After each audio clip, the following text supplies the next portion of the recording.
الحمد لله رب العالمين والصلاة والسلام على سيد الأنبياء والمرسلين نبينا محمد وعلى آله وأصحابه أجمعين أما بعد أعوذ بالله السميع العليم من الشيطان الرجيم بسم الله الرحمن الرحيم يا أيها الذين آمنوا لا تتخذوا آباءكم وإخوانكم أولياء اے وہ لوگو جو ایمان لے کر آئے ہو، نہ تم بناؤ اپنے باپوں کو اور اپنے بھائیوں کو دوست، ان استحب الکفر علی الایمان، اگر وہ کفر کو پسند کرتے ہیں ایمان کے مقابلے میں، وَمَن يَتَوَلَّهُم مِّنكُمْ، اور جو شخص تم میں سے ان کو دوست بنائے گا، فَأُولَئِكَ هُمُ الظَّالِمُونَ، پس وہ ظالموں میں سے ہو جائے گا۔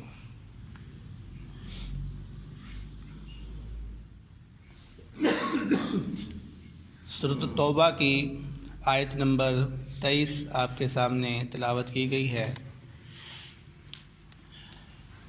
اس آیت مبارکہ سے پہلے اللہ رب العزت نے مومنوں سے خطاب کر کر فرمایا تھا کہ اس وقت آپ لوگوں کے لیے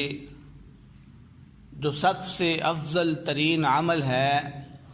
وہ یہ ہے کہ آپ اللہ رب العزت پر ایمان لے کر آئیں اور اس کے بعد آپ ہجرت کریں اور جہاد کریں۔ اب اس آیت مبارکہ میں ان لوگوں کا ذکر کیا جا رہا ہے کہ جو ہجرت کرتے وقت یا جہاد کرتے وقت اپنے رشتہ داروں کا خیال کرتے ہیں یا ان کی وجہ سے ہجرت نہیں کر پاتے یا جہاد نہیں کر پاتے، تو اللہ رب العزت یہاں پر بیان کر رہے ہیں کہ اگر تمہارا سگا باپ، تمہارا سگا بھائی تمہاری ہجرت کرنے میں آ رہا ہے یا تمہارے جہاد کرنے میں آ رہا ہے، تو یاد رکھو تم اس وقت تک پھر کامل مومن نہیں ہوئے ہو، تم ظالم ہو پھر،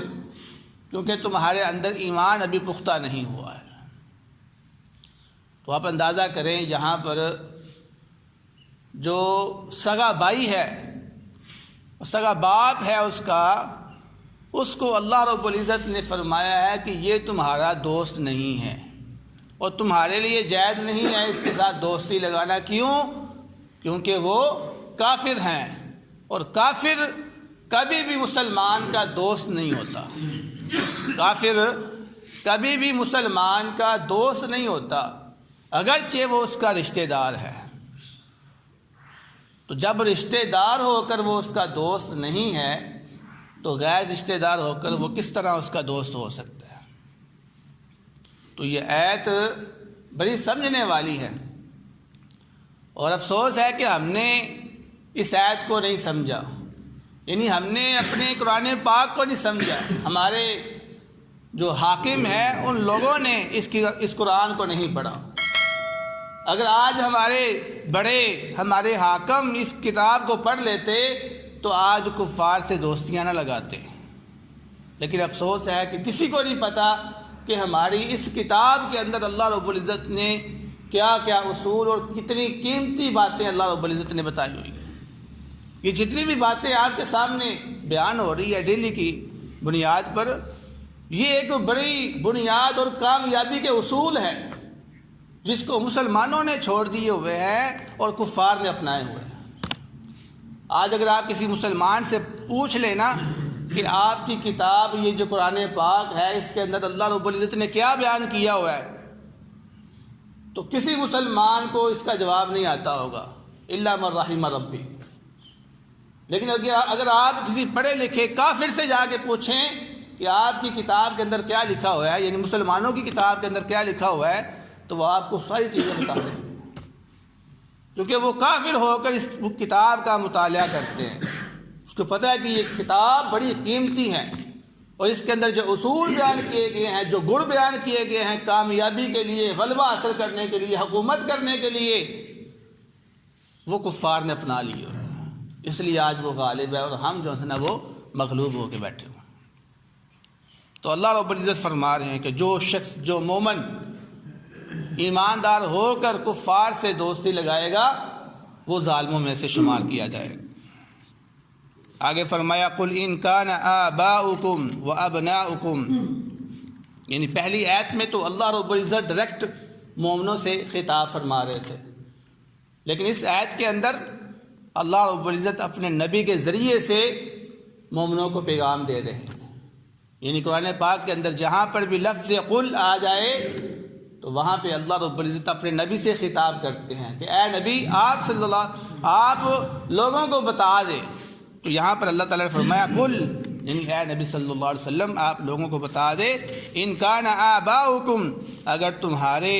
باپ، و ابناؤکم تمہارے بیٹے، و اخوانکم اور تمہارے بھائی، و ازواجکم اور تمہاری شریک حیات، و عشیرتکم اور تمہارے قریبی رشتہ دار، و اموال اقترفتموها اور تمہارے وہ مال جن کو تم محنت کر کے کماتے ہو، و تجارت اور تمہاری تجارت، تخشون کسادہا جس کے مندے سے تم ڈرتے ہو، و مساکن ترضونہا اور تمہارے وہ مکان جس سے تم محبت کرتے ہو، جس سے تم راضی ہوتے ہو، احب الیکم اگر زیادہ محبوب ہے تمہارے لیے، من اللہ اللہ تعالیٰ سے، ورسولہ اور اس کے رسول سے، وجہاد فی سبیلہ اور اس کے راستے میں جہاد کرنے سے، تو پھر کیا ہے؟ فتربصوا حتی یأتی اللہ بامرہ، تو پھر انتظار کرو اللہ رب العزت کے فیصلے کا۔ اب اس آیت کے اندر اللہ رب العزت نے 8 چیزوں کا ذکر کیا ہے کہ یہ جو 8 چیزیں ہیں انسان اس کے ساتھ بڑی محبت کرتا ہے، اور یقینی طور پر کرتا ہے، ہم میں سے ہر شخص کرتا ہے، کون نہیں اپنے باپ سے محبت کرتا ہے، اپنے بھائی بیٹے سے کرتا ہے، اپنے بھائی سے کرتا ہے، اپنے مال سے کرتا ہے، اپنے کاروبار سے کرتا ہے، اپنی جائیداد سے کرتا ہے، ہر شخص اس سے محبت کرتا ہے۔ تو یہاں پر ان چیزوں کا ذکر کرنے سے مقصود یہ نہیں ہے کہ آپ ان سے محبت نہ کریں، نہیں، ان سے محبت کرنا جائز ہے، آپ کریں ان سے محبت، بلکہ ان چیزوں کی محبت تو انسان کی فطرت کے اندر موجود ہے کہ فطرتی طور پر انسان اس چیز سے محبت کرتا ہے، لیکن یہاں پر بتانے کا مقصد یہ ہے کہ ان 8 چیزوں کی محبت اللہ، اس کے رسول اور اس کے راستے میں جہاد کرنے سے غالب نہیں ہونی چاہیے، یہ ہمیشہ اللہ کے تحت ہونی چاہیے، اللہ کے رسول کی محبت کے تحت ہونی چاہیے اور اللہ کے راستے میں جہاد کرنے کے تحت ہونی چاہیے۔ تو اس محبت کو اللہ، اس کے رسول اور جہاد کرنے کے تحت کیوں رکھا گیا؟ اس کی وجہ اللہ رب العزت نے سورۃ آل عمران کے اندر بیان کی ہے، وَمَا زُيِّنَ لِلنَّاسِ حُبُّ الشَّهَوَاتِ مِنَ النِّسَاءِ وَالْبَنِينَ وَالْقَنَاطِيرِ الْمُقَنطَرَةِ، یہاں پر اللہ رب العزت نے کیا فرمایا؟ 8 چیزوں کا ذکر کیا کہ جس کی طرف انسان مائل ہوتا ہے، اور 8 چیزوں کو ذکر کرنے کے بعد کیا فرمایا؟ ذَلِكَ مَتَاعُ الْحَيَاةِ الدُّنْيَا، کہ یہ دنیا کا ساز و سامان ہے، واللہ عندہ حسن المآب، اور اللہ رب العزت کے ہاں تو بہترین ٹھکانہ ہے۔ یعنی اللہ رب العزت نے اس کی وجہ بیان کر دی، یہ جو رشتہ داریاں ہیں، یہ جو کاروبار ہے انسان کا، یہ جو انسان کی پراپرٹی ہے، یہ صرف دنیا کا ساز و سامان ہے، آخرت کے اندر اس کا کوئی لینا دینا نہیں۔ یعنی جتنے بھی رشتہ دار ہیں نا، میرا بیٹا ہے جی، میرا بھائی ہے، میرا باپ ہے، یہ رشتہ داریاں ختم ہو جائیں گی ساری، یہ صرف دنیا چلانے کے لیے اللہ رب العزت نے بنائی ہوئی ہیں۔ اس لیے تم اس چیز کو اہمیت دو، اس چیز کو فوقیت دو جو تمہارے لیے آخرت میں کام آنے والی ہے۔ تو مسلمانوں کے لیے آخرت میں کام آنے والی کون سی چیز ہے؟ اللہ کی محبت، اس کے رسول کی محبت اور دین کی محبت۔ اس لیے فرمایا تم ان سے محبت رکھو، لیکن اس کو اللہ، اس کے رسول اور اس کے دین پر ترجیح نہ دو، اس کو ترجیح ہمیشہ اللہ کی محبت کو دو، ہمیشہ غالب وہی رہے، دین ہمیشہ غالب رہے، ان چیزوں کو تم اتنی اہمیت نہ دو۔ لیکن اگر تم اہمیت دو گے تو یاد رکھو اللہ رب العزت کا عذاب تم پر آ ٹوٹے گا۔ آگے فرمایا واللہ لا یہدی القوم الفاسقین، بے شک اللہ رب العزت فاسق قوم یعنی نافرمان قوم کو ہدایت نہیں دیتے۔ تو دعا ہے اللہ رب العزت سے جو سنا ہے اس پر عمل کرنے کی توفیق عطا فرمائے۔